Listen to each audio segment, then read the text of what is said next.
Well, the main message of this evening session is that aging appears to be the rusting, the corrosion of proteins, of the active biomolecules of life, and that the chemistry is measurable.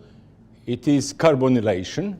It is addition of oxygen to amino acids, and that out of that comes either dysfunction of proteins, loss of function, or, as we have seen, the gain of toxic function, that the damaged proteins are sticky and form the pores, it's called oligomers, which are toxic for the cell, kills the cell, and is the basic of degenerative diseases, whereas those changes in proteins which cause misfunction eventually lead to malignant diseases.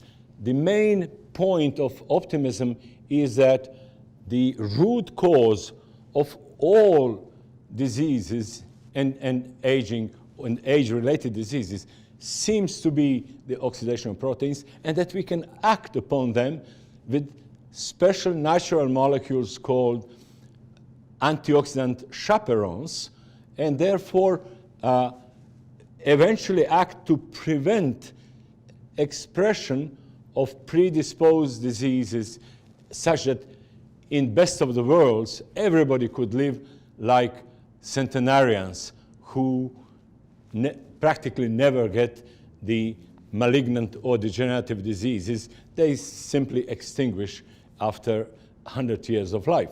This is an optimistic view that I carry from this evening myself.